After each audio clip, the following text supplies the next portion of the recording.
Through the Well of Pirene by Ether Echoes. Chapter 18. Aurora. The people have always some champion whom they set over them and nurse into greatness. This, and no other, is the root from which a tyrant springs. When he first appears, he is a protector. Plato. Daphne. Twilight Sparkle checked another item off on her scroll, and I breathed a sigh of relief as she beamed. "Excellent!" she enthused. "You're really coming along nicely, Daphne."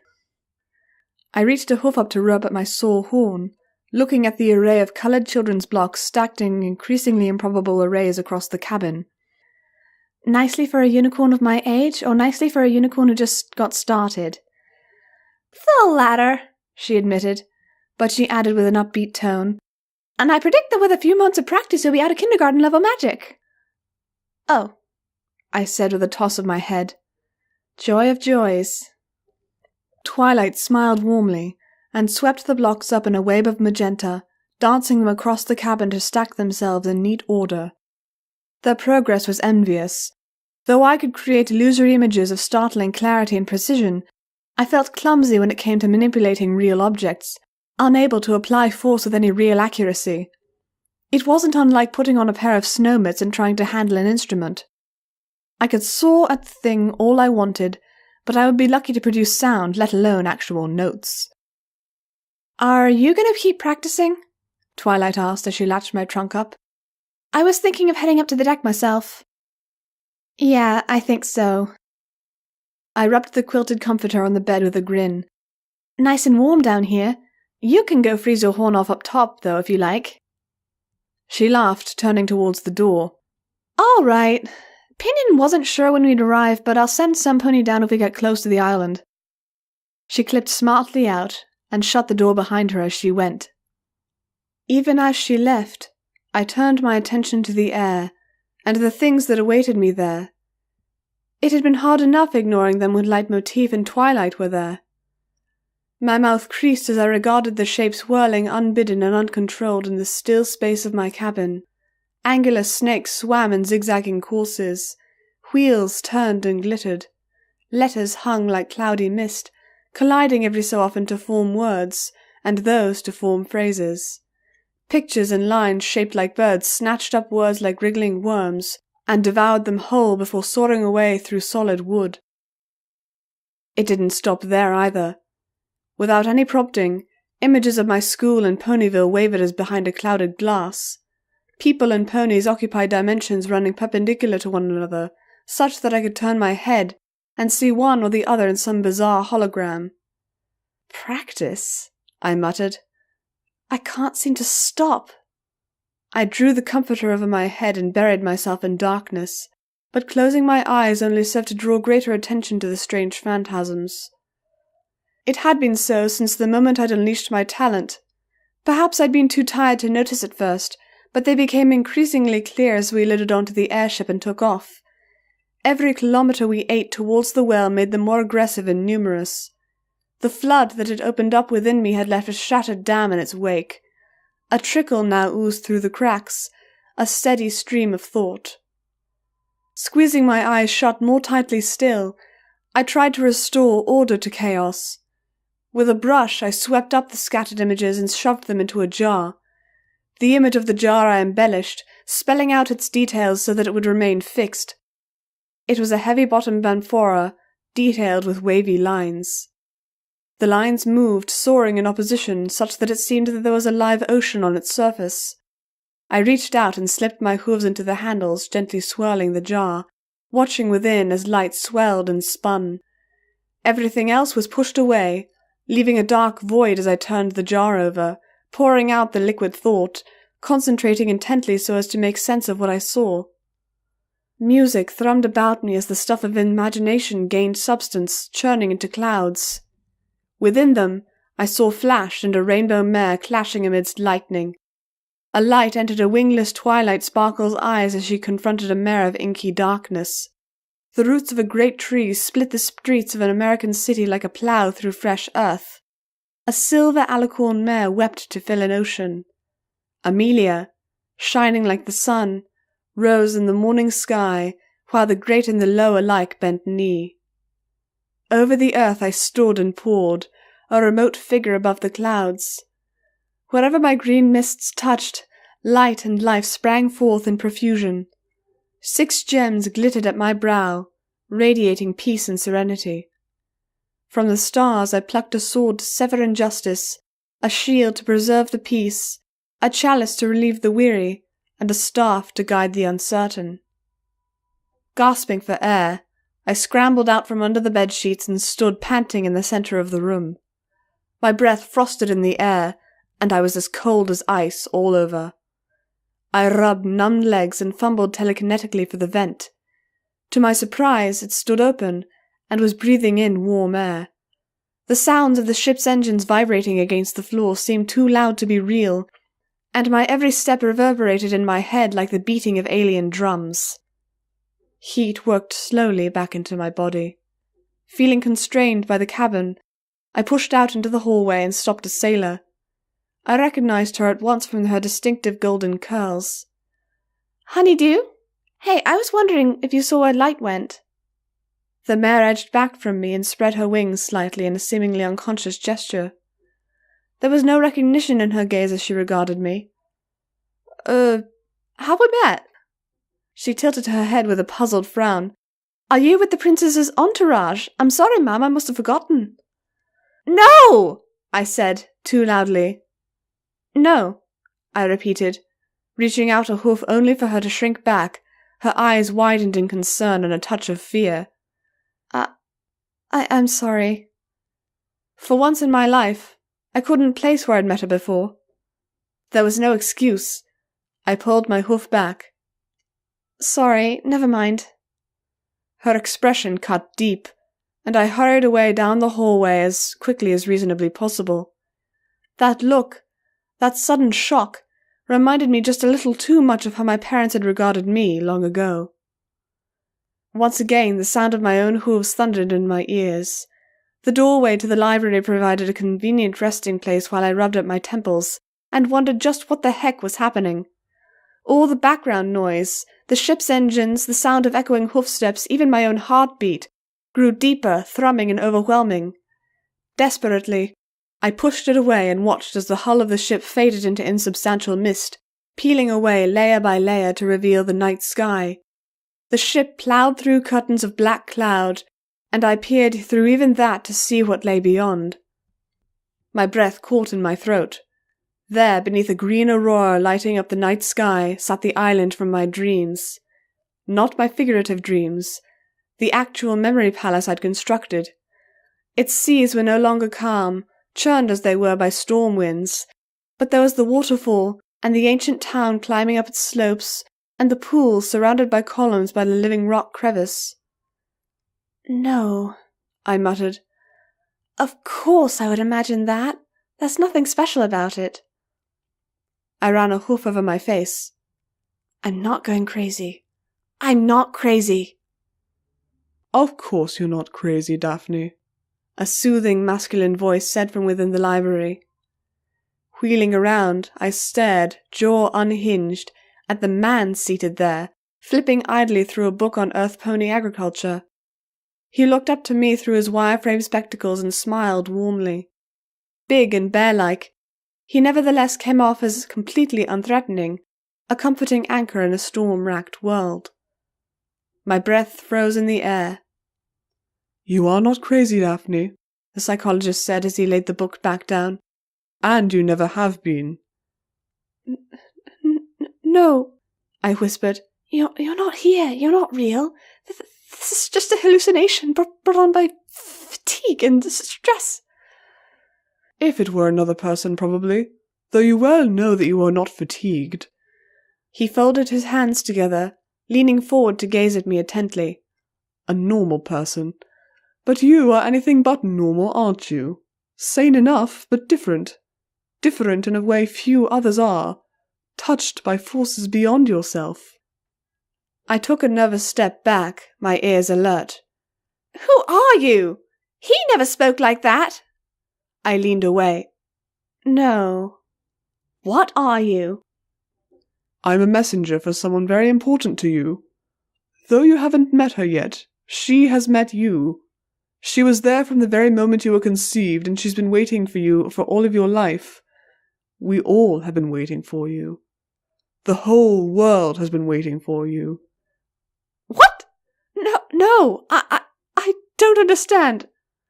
My legs shook, threatening to dump me unceremoniously onto the floor. "And you might never get a chance to. Hurry, water child." He rose, pointing to the image of the island still hanging in my vision.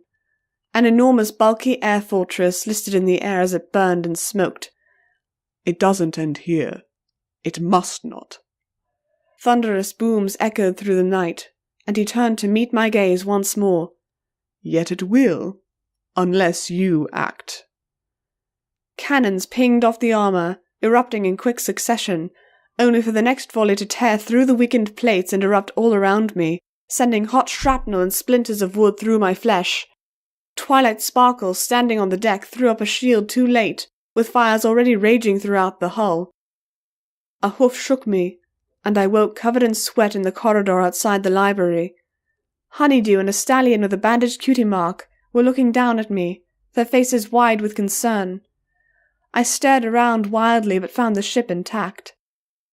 The faux therapist's words echoed through my brain, and I surged to my feet, throwing off the two well-meaning ponies as I galloped to the stairway. My hooves scrambled across the deck. The clouds were already beginning to part. Green light touched the sky, threatening to drown the stars. "Shield!" I screamed as I laid eyes on Twilight Sparkle. "Put a shield up!" It was exactly as it had been in my mind.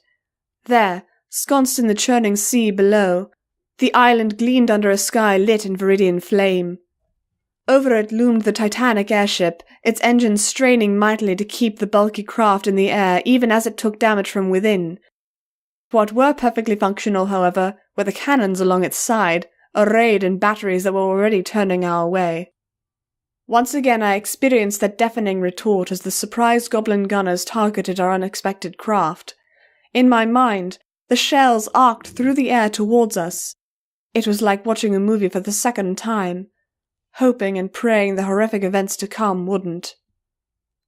Then, with a brilliant flash of blue light, they didn't. Bone shuddering failed to encapsulate the sound that followed. Spiderwebs of force splintered and wavered under the fusillade, but held. Fireworks burst mere meters from where I stood, but spent their fury fruitlessly against the canopy of fire projected from Twilight's horn. Marcus swore loudly, covering Leitmotif's body with his own, as he threw her against the deck in a surge of adrenal strength. "Jumpin' Jimmy!" Applejack shouted.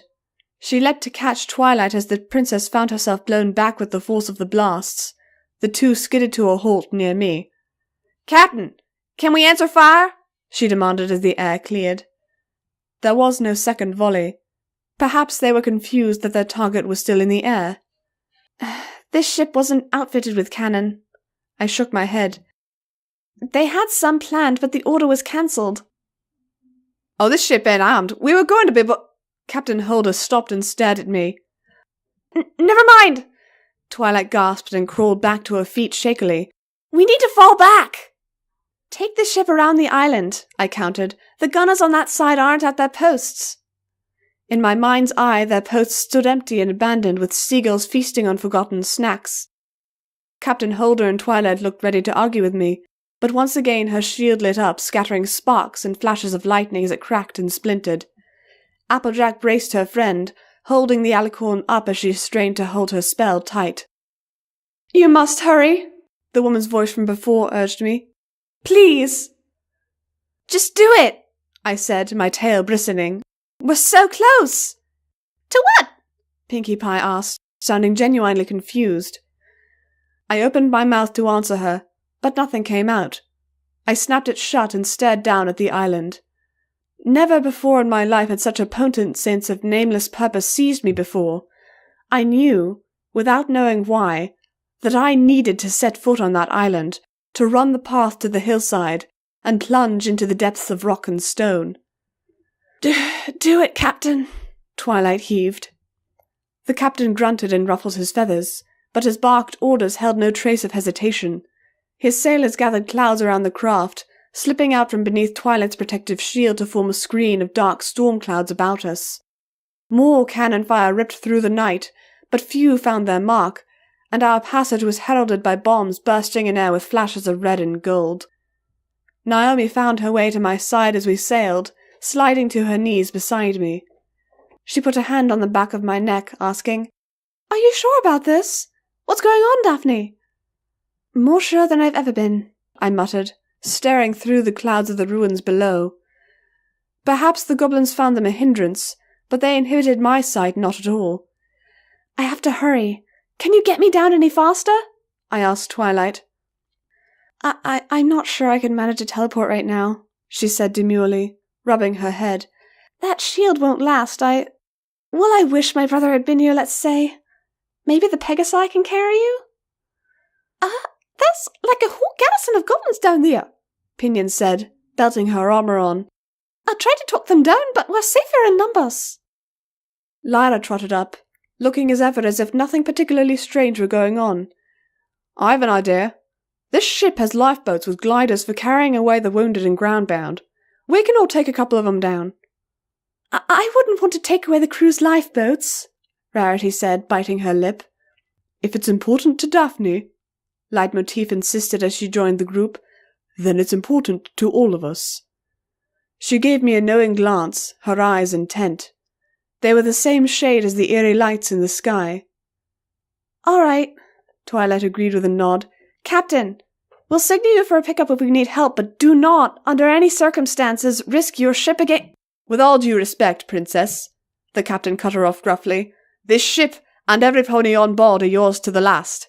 You do what you need to do, and trust us to do our job." He met her disconcerted look with one of grim determination, his gaze narrowed, his jaws set. "We ain't about to pick a fight with that behemoth, but we're not leaving you in dire straits without a chance of rescue." A group of earth ponies were already levering a pair of heavy wooden craft to the deck, and affixing sturdy wings to them. Twilight sighed and nodded, then we crowded in. With a heave, the sailors swung us out over the empty air, and I reached out and gripped both Leitmotif's and Naomi's legs. We huddled together in a pile and braced. Then, with an exhilarating rush of air, the sailors released us and sent us soaring downward at terrifying speed.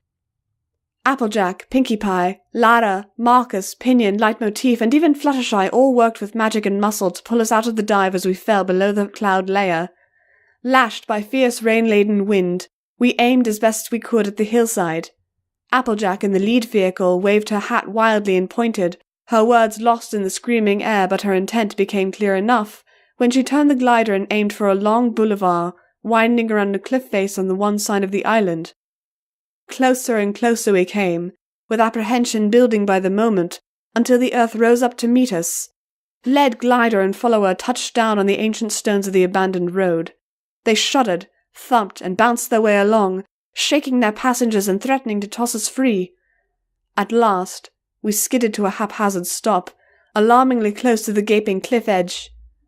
The ground seemed to tilt and sway as we wobbled off the life rafts. Powerful winds tore at the wings, threatening to push them closer to the edge, while the waves lashed and punished the jagged rocks down below. Together with the other unicorns, I lit my horn and retrieved our supplies. Naomi's eyes lingered on the airship as it slid safely into the concealing clouds. "He'll be all right," Marcus said, laying a hand on her arm. "I think ponies know how to take care of a horse." "Will we be all right, though?" Leitmotif asked gloomily, as she stared around. Crumbling plaster and brick houses lined the street around us. Their ravaged facades spoke of ancient tragedy, and the weathering of ages had only served to strengthen that impression. Statues of men and horses alike seemed to weep with dark channels of grime.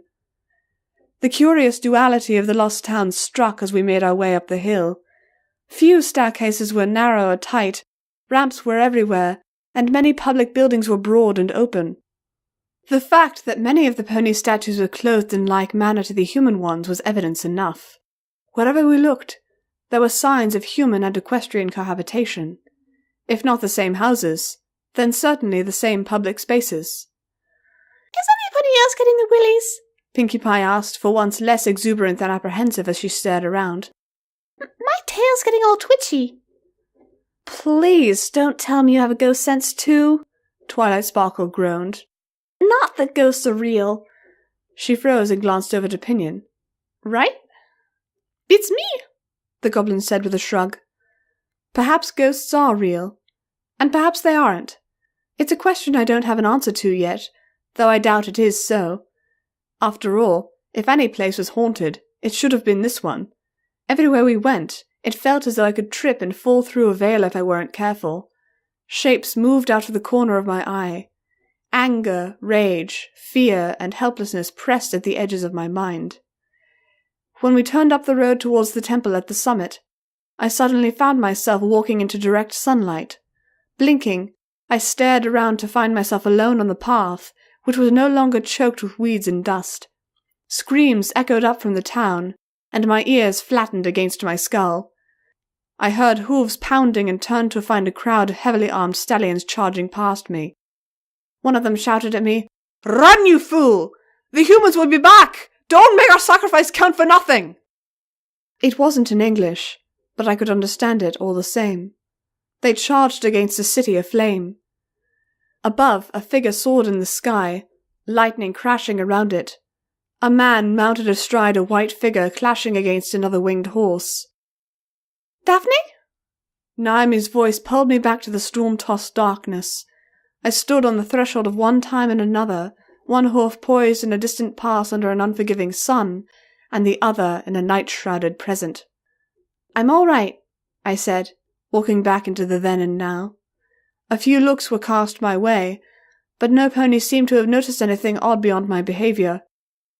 None of them could see what I saw.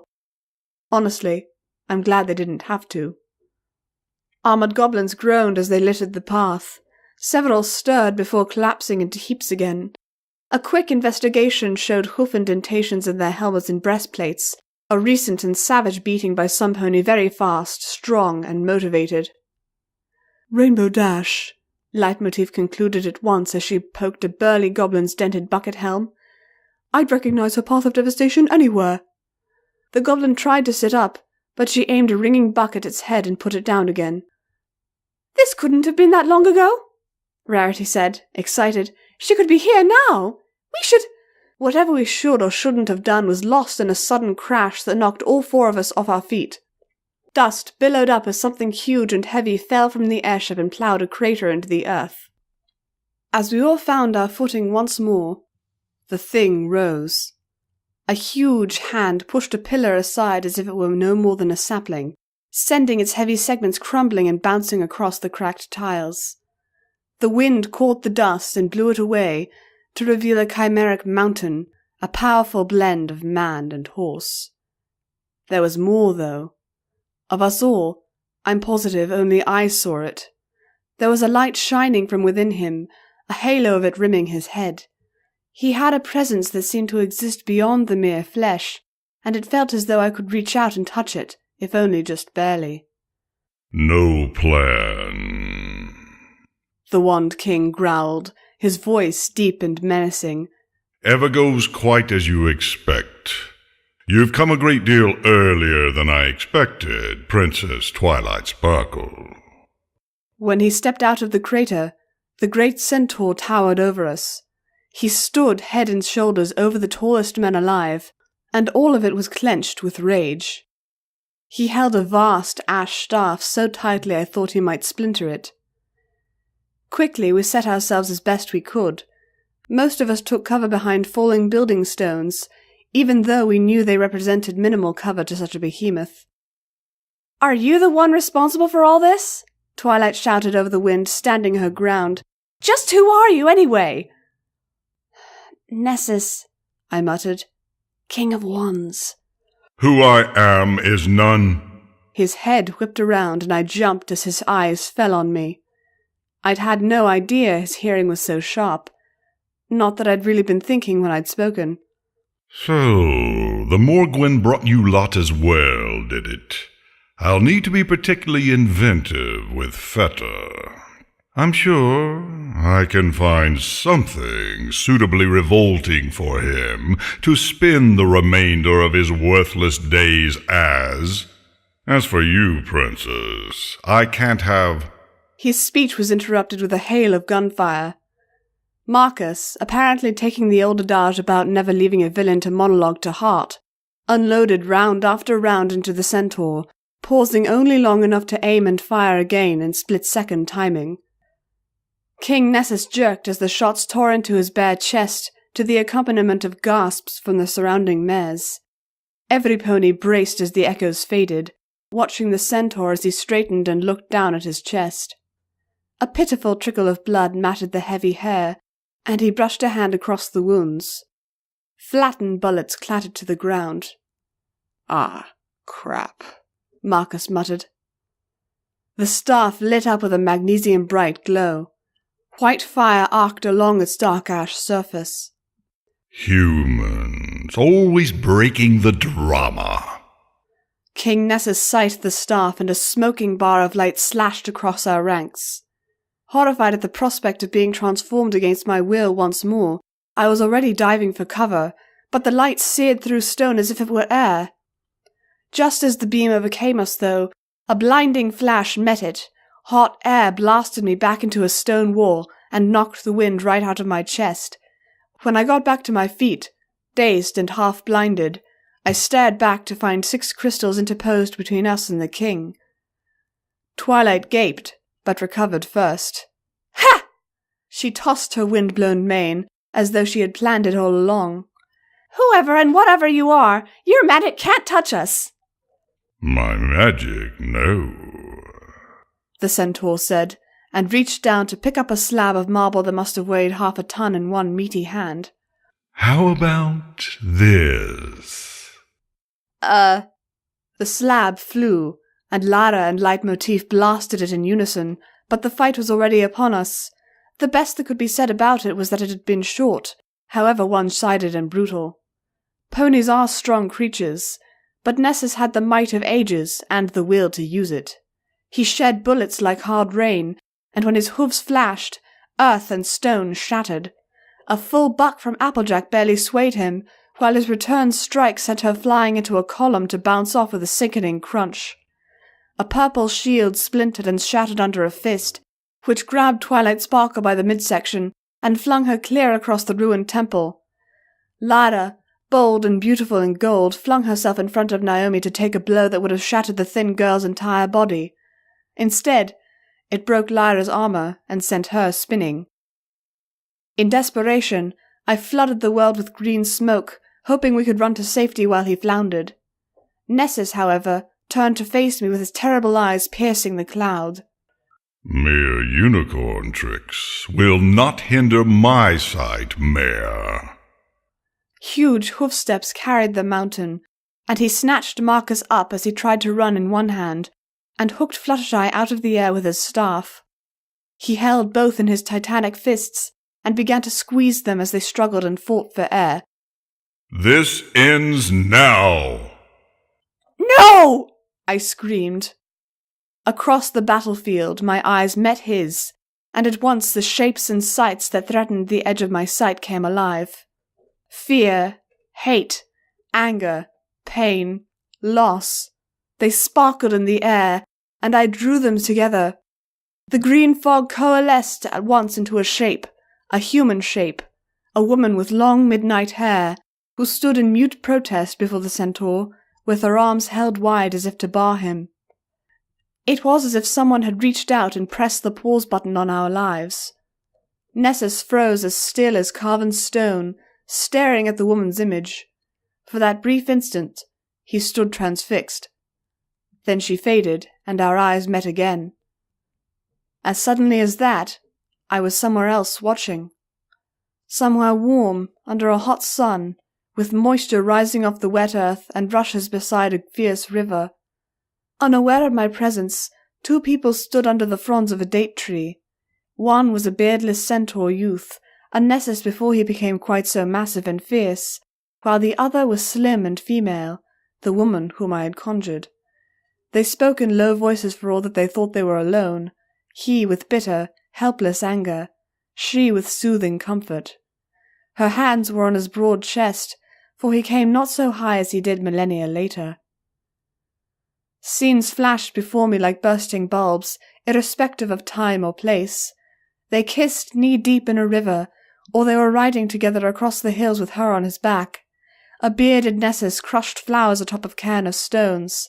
A sea-green alicorn sheltered a pair of centaur colts beneath her spreading wing. A Pegasus stallion shouted down at Nessus as storm winds tore at his mane. "Traitor! Half-breed scum, you brought his wrath down upon us! On your own blood!" Nessus, stricken, tried to protest his innocence as blood ran from his gut to stain the water black. A man's broad figure, wreathed in light, loosing arrow after arrow to wither the shapes of centaur stallions and mares alike beneath his unnatural hail. "Brother!" Nessus shouted, now holding the limp form of another centaur. His huge hand pressed against a green-flecked wound, struggling and failing to staunch a torrent of blood. "Brother, I beg you, do not go!" A bag of healing herbs stood emptied, many glasses and jars discarded helplessly across the cave floor.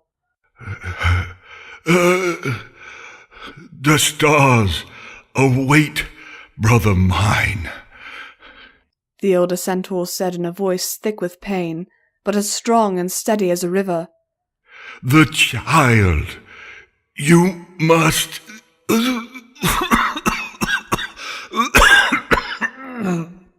He wheezed and hacked, blood dribbling from between his lips. "Damn the child," Nessus swore, his eyes stinging with tears. "Damn her, Chiron. Her kind slew you. They betrayed us. What do I care for some whelp while my brother lies stricken, when—" He looked away. "My fault.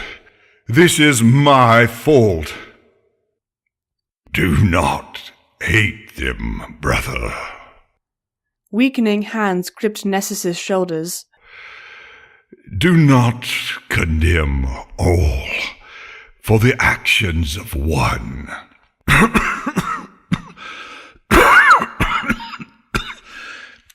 Coughs racked his body again, shaking the powerful centaur as if he were a frail, bedridden child. "You do not. You must, for the sake of the world." "No." Nessus screamed, as the figure began to fade within his arms. "No, Chiron, no!"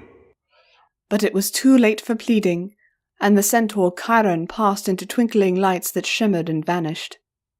Jarringly, without warning, I was somewhere and someone else again. A storm racked the river as Nessus struggled to cross with his bloody wound. The Pegasus stallion shouted down at him from above. "What madness led you to betray your own kind, Nessus?" "A special kind of madness," Another man's voice answered from the far shore, deathly quiet. "A madness which has laid low greater creatures than we. The madness of love." In the following silence, the storm air crackled as a mighty bow was drawn. Nessus's scream split the air of the ruined temple. Wordless and primal, it shook the very foundations. Marcus and Fluttershy were flung aside as he raged mindlessly, destroying everything around him, smashing statues into powder, and toppling ancient pillars. "Dayanara! He screamed at last. Dayanara!" Even before the echoes faded, he returned his attention to me, his hair wild across a face red with unholy fury. His nostrils flared, and he snatched up his staff. The King of Wands called down no magic. He would need none to bludgeon me into a smear. Thunder crashed around us as lightning struck the cone of the mountain behind him. Part of me felt keenly the need to be there this very instant, but he still barred my path. "The story doesn't end here," I said, and knew it to be so. I said it in his language, in the tongue of the ancient Greeks. "Yours does," he said, as deadly quiet as Heracles had been on that fateful day.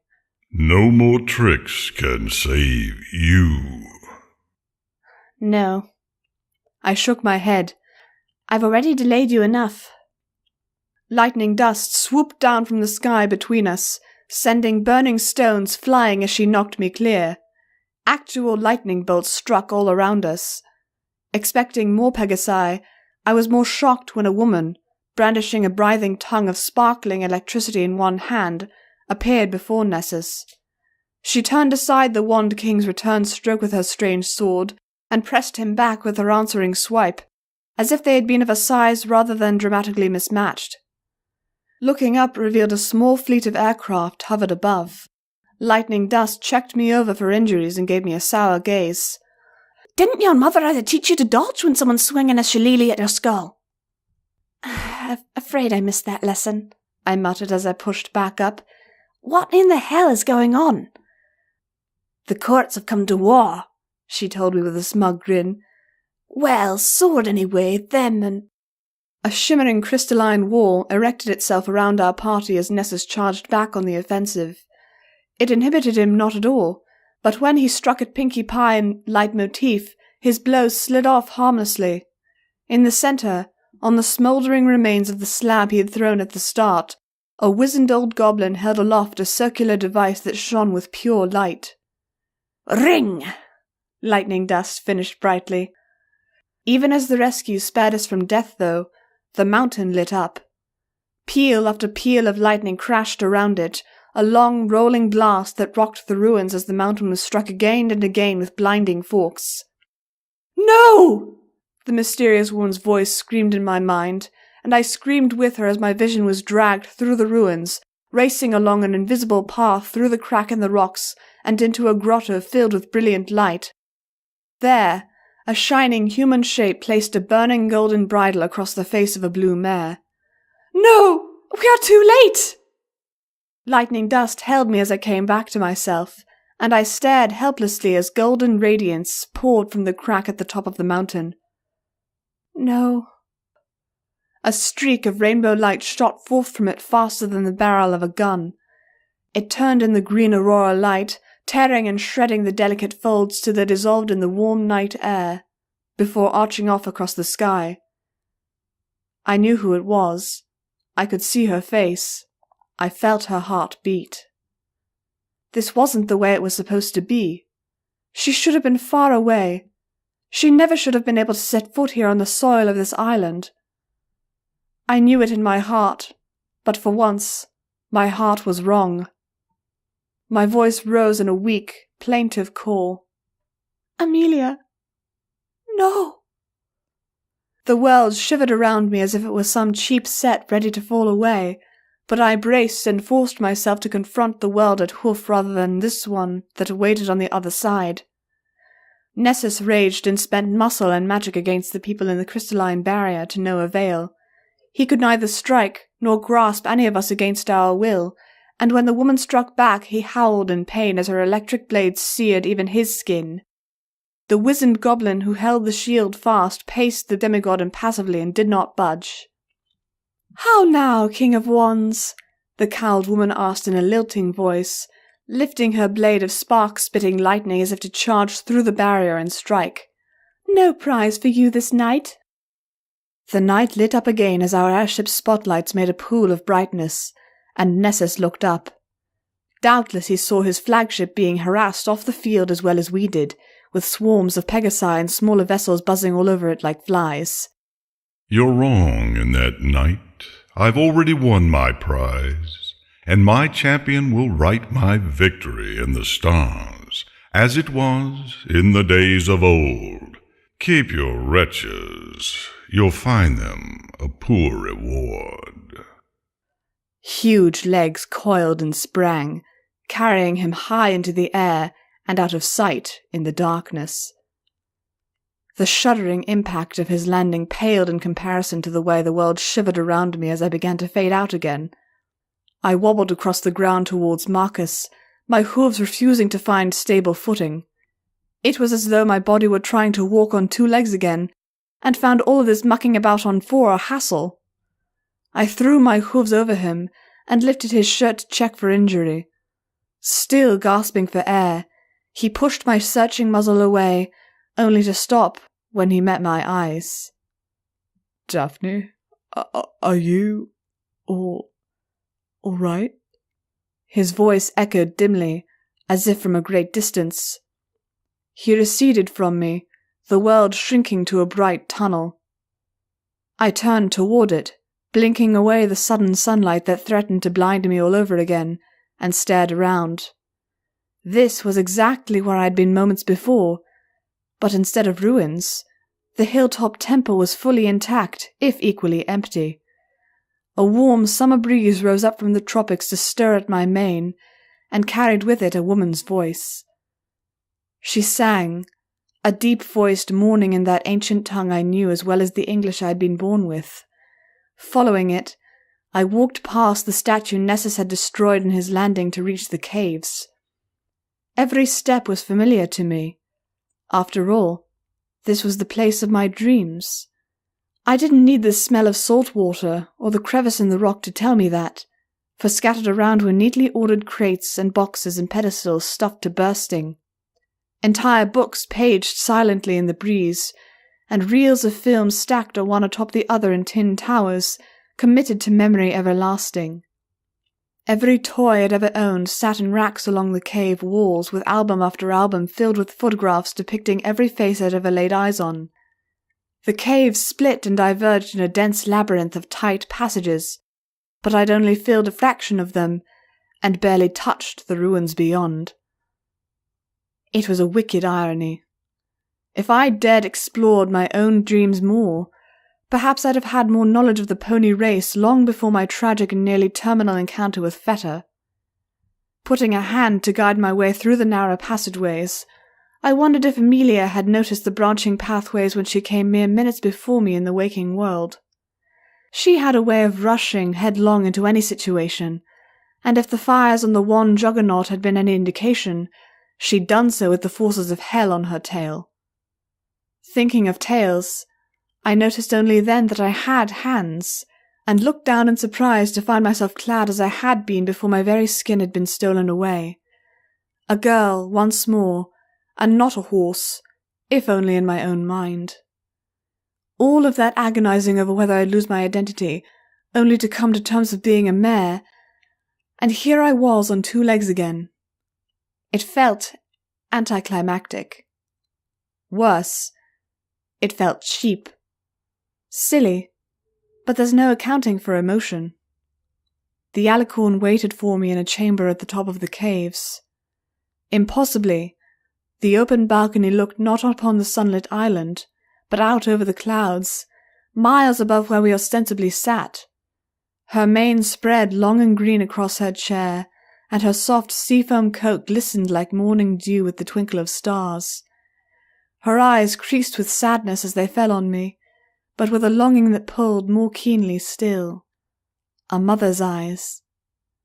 I shifted uncomfortably in my tennis shoes under that gaze.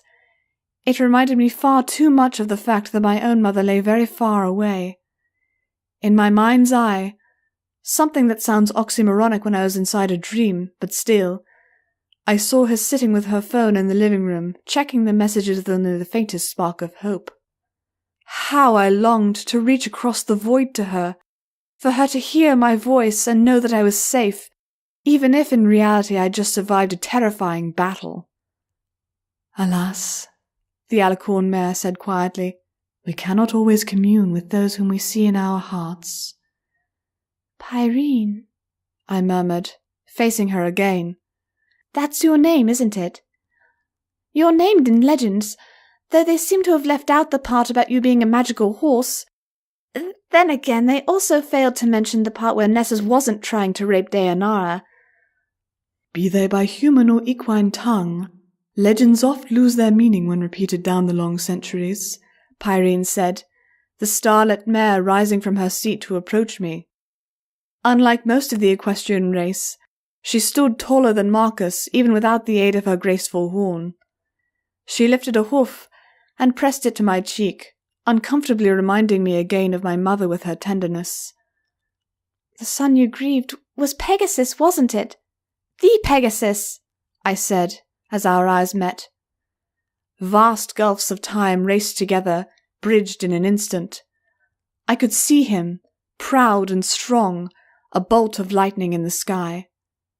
Cloudbreaker, I named him. A flash of gold, a bright bit. Taken by man. Swords wrought in bronze, spears clashing and shattering. It started the whole conflict. The reason our worlds moved apart. One of many reasons. The greatest and most egregious sin, she said with a heavy sigh. Oh, my little water-bearer. I am so sorry. I swallowed heavily. I am not mine. She laughed liquidly and withdrew her hoof. No child of my body, certainly. Of my spirit, though, well, that will have to wait. Gods, how I had hoped this meeting would be under better circumstances. She shook her head. A moment may be stretched only so long, child of my spirit. So know this from my own mouth before you hear it from others. This was not meant to be. The event has not come to pass. What event? I asked breathlessly, hardly failing to notice her emphasis. This child of my spirit business left me heady with confusion, but I had so many other questions spilling out of me I hardly took notice just then. Please, you're the only person I've met with any inkling of what's going on who isn't trying to kill me. Why do I see things? What is this place, and why am I here? I thought all of this... I thought I was just a bystander, an accident. But I'm not, am I? What is the water-bearer, and why am I it? You see the truth, water-bearer, for that is my gift to you. Knowledge flows from the stars to the earth through you, my vessel. She put her hooves about my shoulders and held me close. Despite my misgivings, the sensation was so familiar and warm that I found myself wanting to nestle into her and forget everything else. Do not fear it. It is a blessing to clear your sight for the trials ahead. Even if your destiny has been stolen from you, even if you may never reclaim your exalted purpose, know that you will always have that. What? I croaked and had to start over. What about Amelia?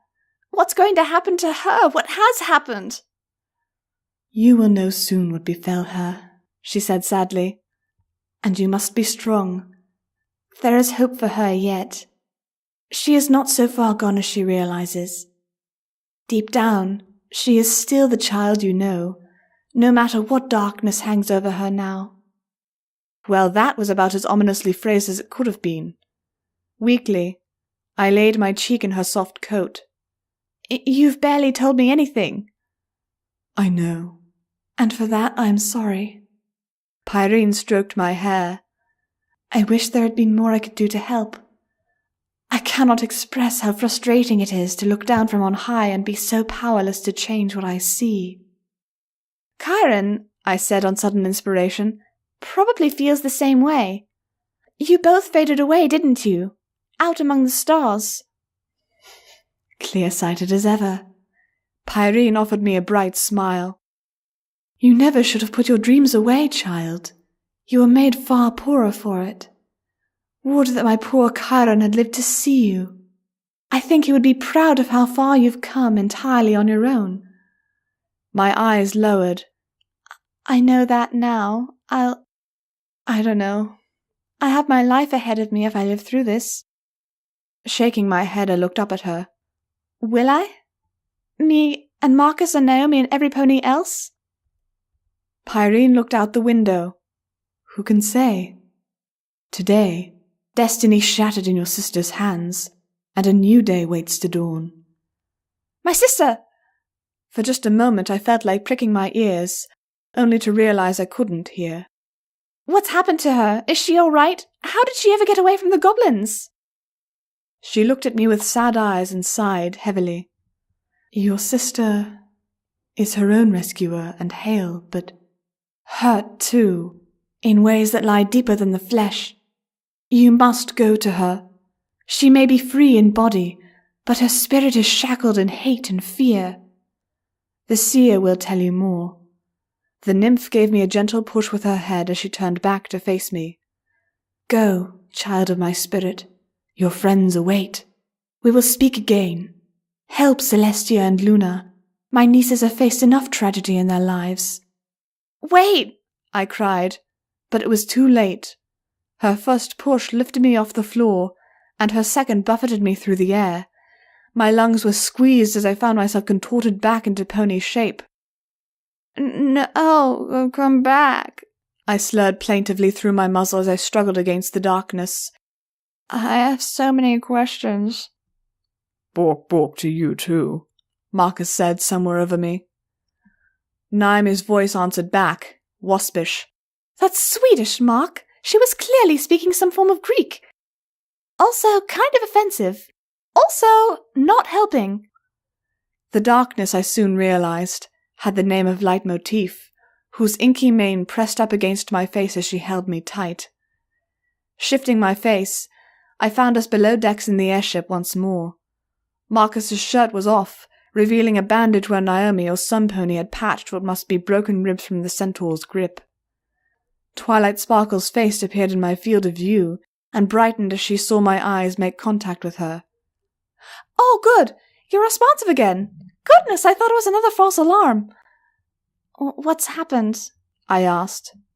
You've been staring into empty space for the last several minutes, Leitmotif said, nosing at me as if worried I'd fall over again. Twilight had to carry you into the ship. Several minutes? That short? I glanced around the cabin. You ponies don't waste any time, I said, rather than admit to feeling as if I'd been gone nearly an hour. That was a conversation that could wait. Captain Holder interpreted the blinding flashes of light in our battle as a signal. Rarity flicked her tail irritably. Really? You can never rely on a stallion to stick to any reasonable pre-agreed plan in this day and age. He did scoop our hides out of the fire again, Rares, Applejack drawled from a porthole. Hardly. We had already routed the enemy. We? Lightning Dust's voice cut in, as irascible as ever. Who's this we, sister? I seem to recall being the one to bring the cavalry while you lot were out playing centaur bowling. Twilight spread her wings and shouted, Girls, please! This isn't the time to argue. We need to figure out what to do next, and Daphne is certainly in no shape to be stressed out right now. I'm fine, I protested, craning myself up. Leitmotif helped me to the floor, and I gave a shake of my tail. I was just, Having a communion, a new voice suggested in a tone of quiet certitude. It did not raise itself against the noise of the cabin, but it did not need to. When this one spoke, others quieted to listen. Behind me stood the stooped form of the goblin who helped rescue us in the ruins. A staff propped his aging form up, one hung with rings in tin and brass and other base metals, while his long nose protruded from his cowl almost as much as his long, wispy beard. Against the wall behind him leaned the goblin woman who had faced Nessus in battle, the one the Wand King called a knight. She suddenly looked a warrior of some sort. Even at apparent rest she had an alert, blade-like quality to her. Now that her hood had been thrown back, her features were clearer, a short mane of bristly sandy hair and alert ears over a cat-like face. Marcus, I noticed at once, averted his gaze from her with a pinkness about his face. Oh, you haven't really been introduced to our new friends yet, have you? Lightning Dust asked as she pushed forward. Practically preening, she stretched forth a hoof to indicate the girl at the door. That there is the Knight of Swords, whose name I've totally forgotten. Saria bin Domad. You have been told, the knight snapped, a tail flicking beneath her robes. In her amber eyes I saw fierce pride and blowing sands. Cool dates beneath a sheltering tent. Hot blood. Whatever. Lightning Dust's eyes fell on the other goblin, and she took on a respectful, almost reverent attitude. Daphne, this is the steer. He's the Page of Rings. Has been since any of our grandmothers were born, I'd wager. Even kings walk lightly around him. it is because my bones are so fragile these days. A wonderful step would crush the life from me. He turned his gaze to mine, and when our eyes met, I saw a storm toss shore against high, brittle cliffs. I saw his true birth name on the lips of a lovely maiden long dead. I saw acorns turn to flowering oaks and deserts to forests. I saw him holding his ring of office to the stars and gazing across time and space. When he smiled back at me knowingly, though, I had the strangest feeling that he'd seen as much or more of me than I had of him. Whatever he saw, it didn't really matter. That obscure prodding was telling me something new, and I was getting better at following. You came to tell me what went wrong, didn't you? I asked. My communion had, if nothing else, taught me to second-guess my instincts less. I had some inkling of where they were coming from now. In fact, I added on a second impulse, you were the one who started all of this, weren't you? The others, who counted everyone but Pinkie Pie, Lara, Fluttershy, and Pinion, watched our exchange in silence. Some comprehended, a little or in part. Leitmotif seemed to understand best of all, but even she only offered silent encouragement with her close proximity. The goblin's staff tapped as he went to take a place near the center of the room. Indirectly, I would like to say, but it is a poor clairvoyant who lays a responsibility at the feet of those who listen to his words. He turned to look at me again, and I saw something in his eyes, the broad, kind face of Chiron the centaur. Old men sometimes forget that wisdom is the lack of choice, of knowing there is only one right path, and yet we scurry about, seeking alternatives nevertheless. Sadly, all the wisdom in the world cannot amend a poor choice. He settled upon a backless chair and laid a hand on a gnarled grey knee. Yes, water-bearer, I am the one who said that the prophecy that started all this, the prophecy that was to have as its opening act your claiming of the terrible bridal which lay at the center of the world's strife at the well of Pirene. Marcus raised a hand and asked, Pardon me, but it sounds a bit like you suck at prophecies. I don't know what I saw back there, but I'm pretty sure Daphne did no such thing.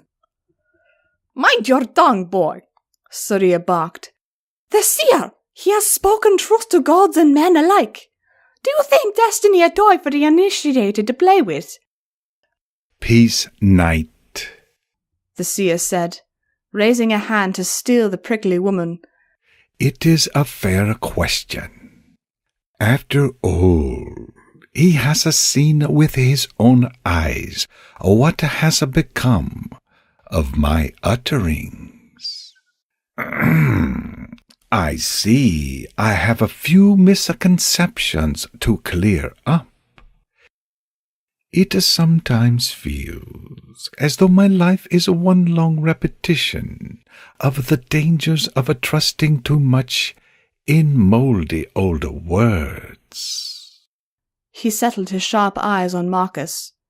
The truth of the matter, young Marcus Flores, is that you misunderstand the meaning and the purpose of a prophecy.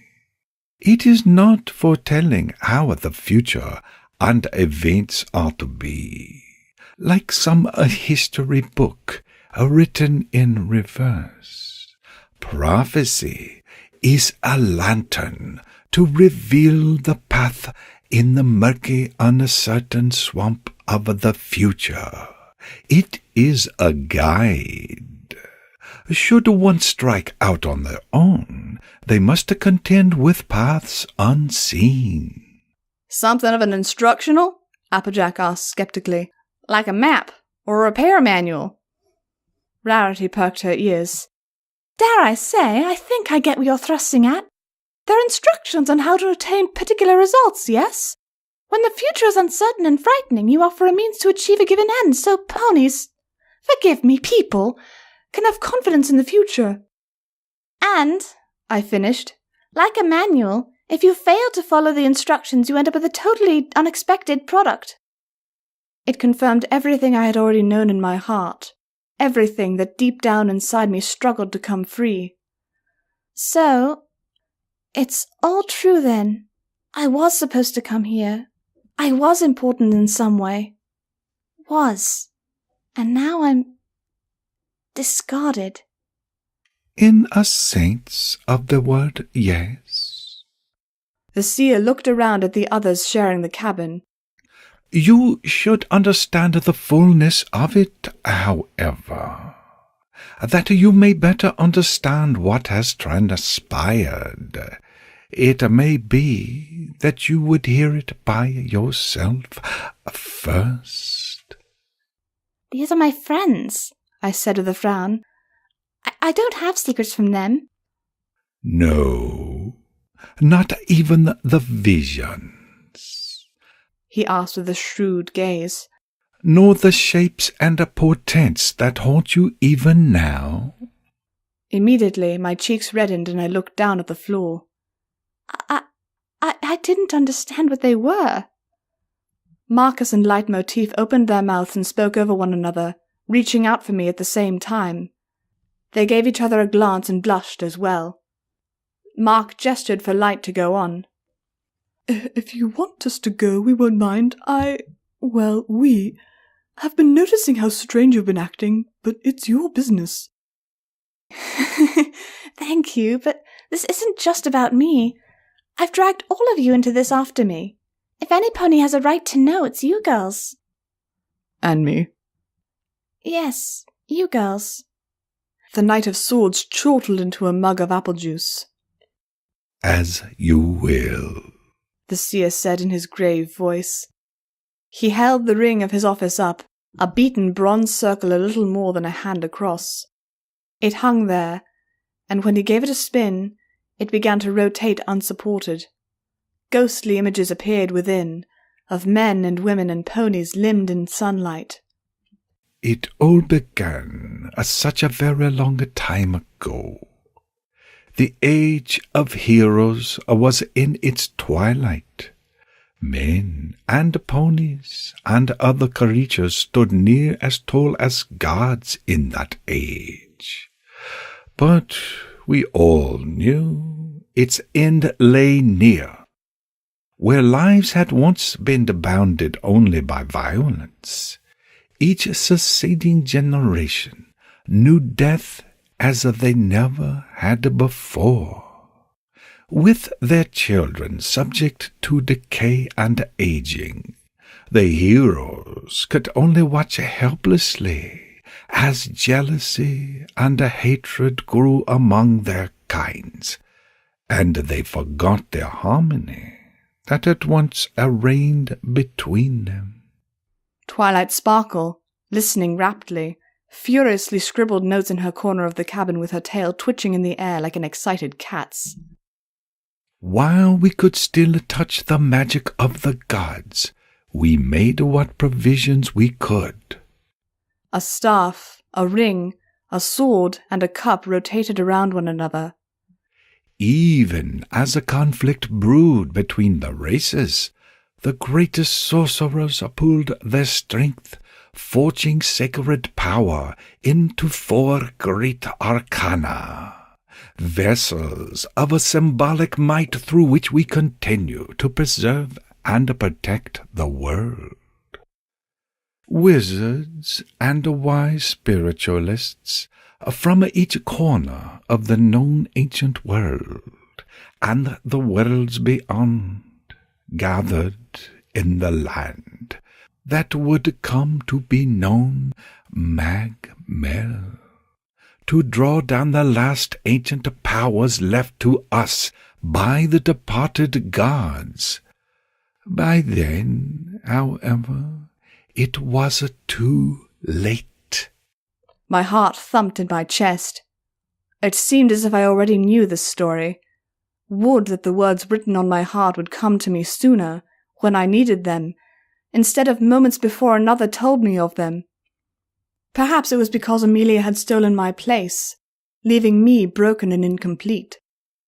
A force came into the world then, sweeping across the halls of the Minotaurs, the wild Vanera nations of the jungles, the wind-blown mountains under the griffin fastnesses, and the hoofed races of field and glen. Dominion, I murmured. My eyes were fixed on the shining golden bridle depicted in the spinning disk. I could have sketched it myself, given paper. An iron law spread to every corner of the earth like the creeping shadow of night. The seer inclined his head. Total dominion, rulership, over all of the spaces of Midgard. I could tell that the others in the room, unable to keep up with the explanation as I could, were being left behind.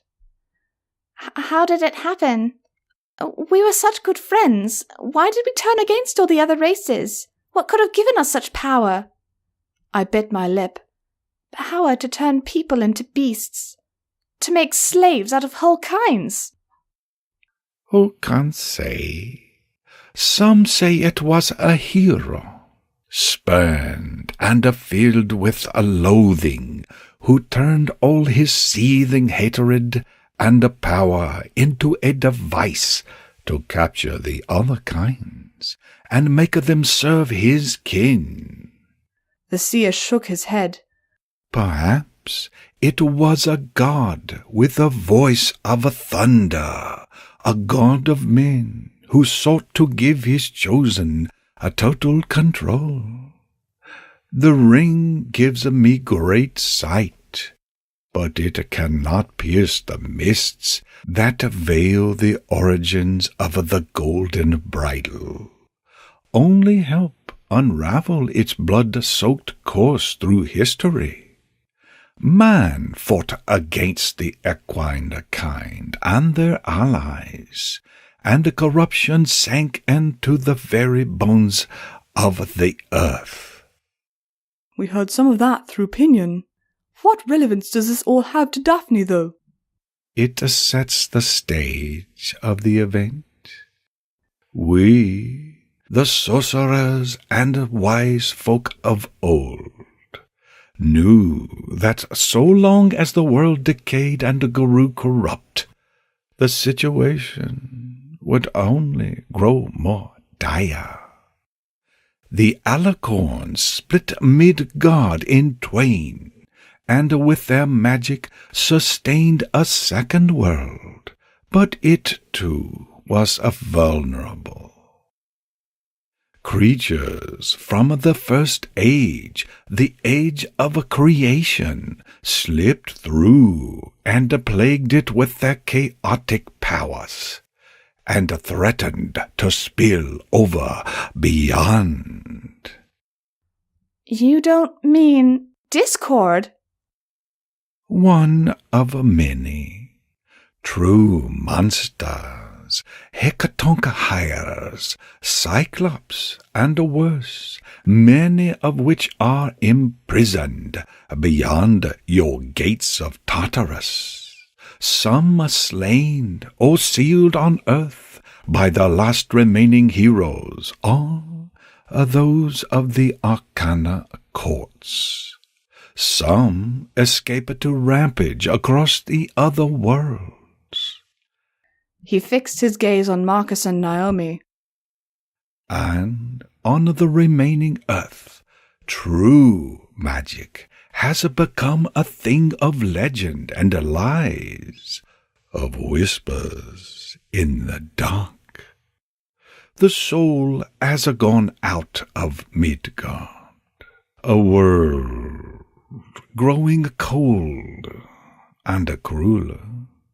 Their present age of prosperity is only the precipice before an abyss of blood and despair, one iteration of an endless cycle that plagues their race and will draw them ever deeper into despair. Naomi paled and looked ready to demand more, but Marcus put a hand on her arm and shook his head. They listened quietly. A tree sprouted in the midst of the spinning disk. In its highest boughs, astrological symbols migrated like strange birds. So it was that we looked to the stars and planned ahead. One turning of the cosmic tree would we need to wait, to pass from the end of the then-present age of Aries through the age of Pisces. Throughout those longest centuries, we would prepare the way, keeping cataclysm at bay until dawning of the age of Aquarius.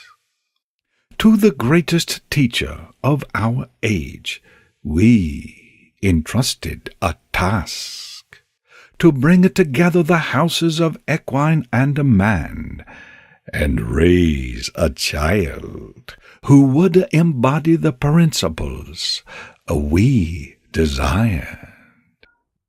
Where it had run hot, now my blood turned as cold as ice.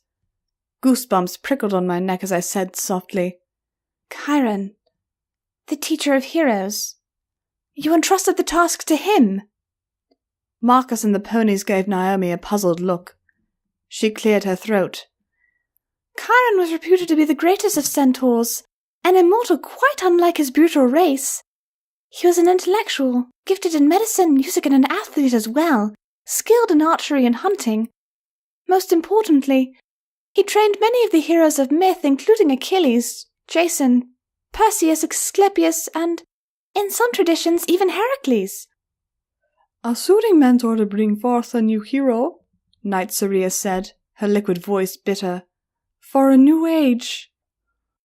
To this a new hero would be entrusted the golden bridle to break its chain of violence, with the elements of harmony at their side. They would gentle its fierce power. The seer said as a youth of indeterminate gender appeared, holding a jar that poured out clouds.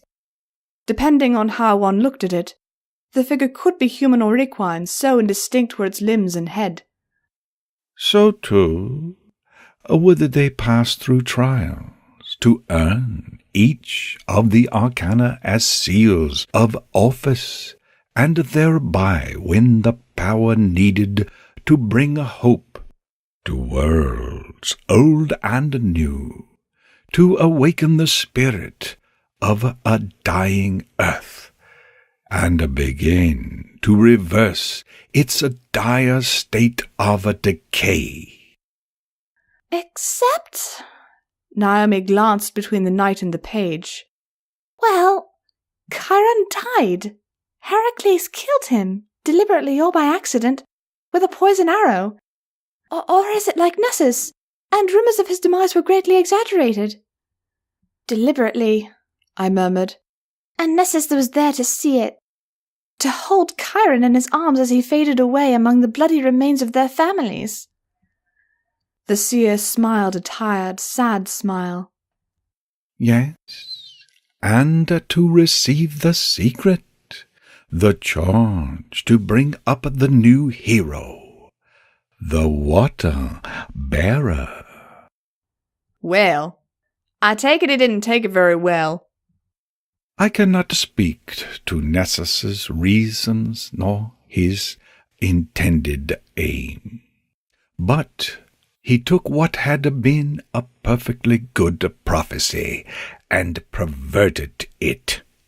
He wished to alter the events, to raise the child as his creature, in a manner of his choosing. So, where does Amy come into this? Marcus demanded. Amelia? The seer raised an eyebrow. Why, nowhere. She wasn't even a fluke.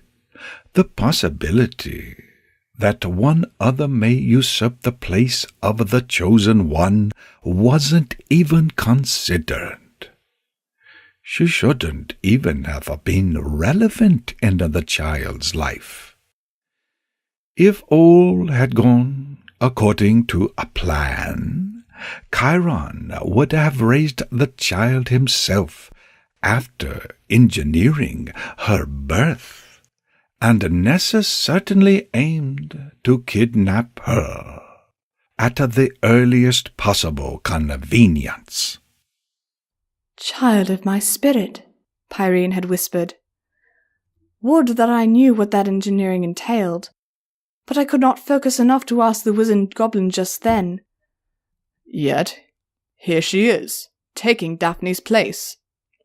As I said at the outset, destiny is not an immutable force, nor is a prophecy an ironclad contract, the seer said, catching his ring out of the air as he did. We see only a possible futures. If the instructions we hand down are altered or misinterpreted, the result must needs be different as well. Amelia usurped the place of the water-bearer, and I do not know if even the departed gods know what she will do. How did that dreadful Nessus fellow fail to capture our Daphne in the first place? Rarity asked. That, perhaps, is the most troubling part of all. He glanced to me. Perhaps the true water-bearer might have some insight. Of course I knew. It had been plain as soon as I remembered that terrifying night in the woods. I caught my breath. The name hung on the tip of my tongue, but some twinge warned me not to say it aloud. Indeed, I dared not even picture the creature as I had before. Blue eyes haunted me with fierce intent.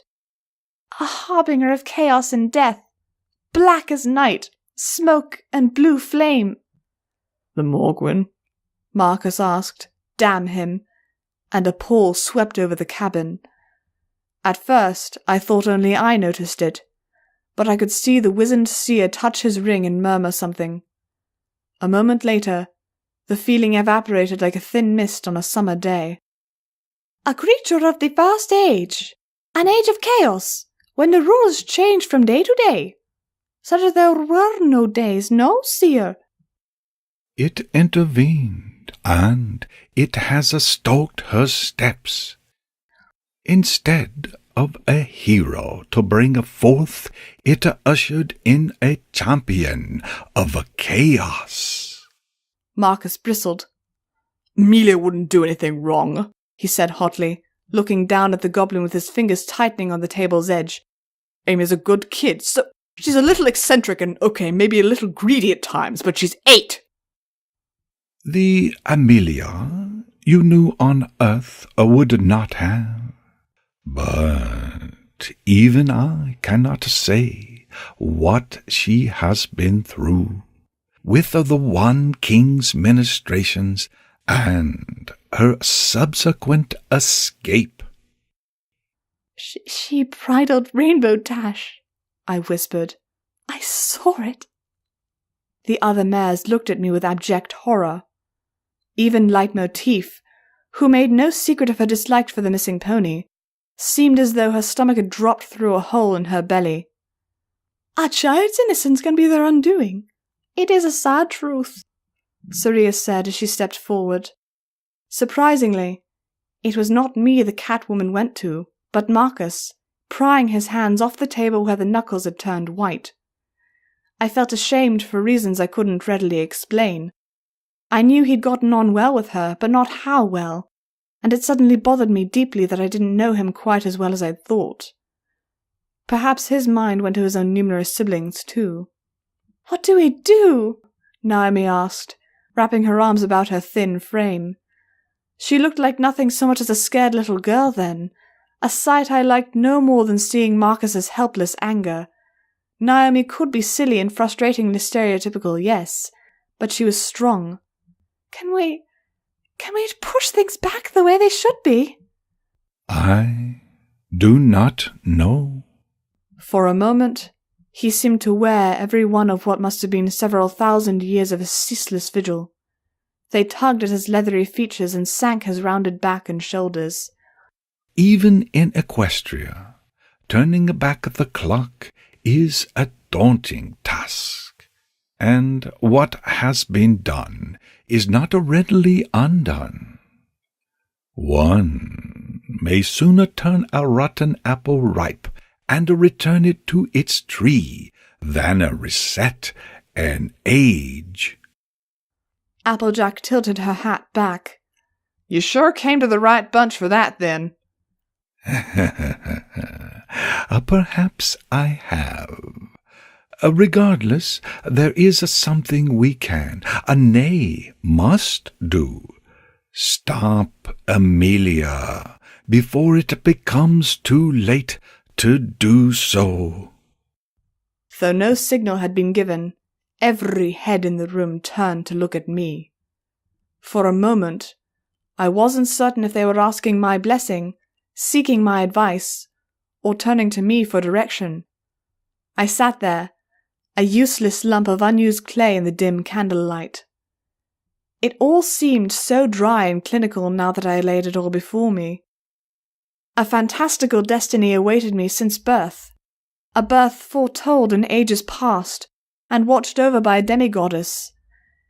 It had been my fate to be brought up by a figure of legend, prepared for the daunting task of bridging two lost worlds and healing them. When I had been a little girl, it would have been the greatest, most exciting discovery in the world. Little Daphne, so full of life and energy, would have devoured the chance as readily as she devoured everything else. Magic, history, a proud heritage and a vibrant future would have filled her with courage and purpose. Now, as I looked down at my beige hooves, it all crumbled into dust around me. That beautiful destiny belonged to another Daphne, a Daphne long gone and remembered only by myself, and dimly by leitmotif. The Daphne of this reality had only been able to watch helplessly as the very sister for whom she had crossed worlds usurped her place in the order of the cosmos. Amelia had torn through the Aurora that was to herald my coming like the ghost of a dream. I knew then, in heart and head, that I wasn't ever going to be the same bright-eyed girl I had been. I could never, would never be the hero of that story. The worst part was that the world was too small to contain all that grief. I could barely process that it had happened at all. I snatched at tatters and scraps, and found only the remnant of a remnant. Anyone who says you can't miss what you never had wasn't in my hooves then. Leitmotif broke into my despondent silence with a touch of her nose. Her long dark mane fell across my side as she laid her head against my shoulder. Her eyes were the green of the Aurora, and they spoke to me with more depth than any words can convey. Here was one life, one soul I had dredged up from darkness. Perhaps I couldn't be the hero the world needed. I wasn't fighting for the world, though. Through forest and hill, over sea and ruin, past dream and memory, I'd come seeking my sister to save her from the clutches of a terrible fate. If there was even the faintest chance, I had to take it. "All right," I said quietly. Even with the distant thrum of the airship's engines, it sounded almost loud with every pony straining to listen. "Anything we can do." Fluttershy raised a hoof tentatively, just as we were beginning to pull together around the seer. Not to interrupt or anything, but, She rose to her hooves and walked over to a dark porthole. Does it seem odd to anyone else that the sun isn't up yet? There was a pause, and then a brief scramble as ponies searched for a timepiece. Twilight Sparkle simply glanced out the window and frowned. "You're right. Judging by the stars setting now, the sun is about a half hour late. It should have been dawn." A tense silence fell over the room.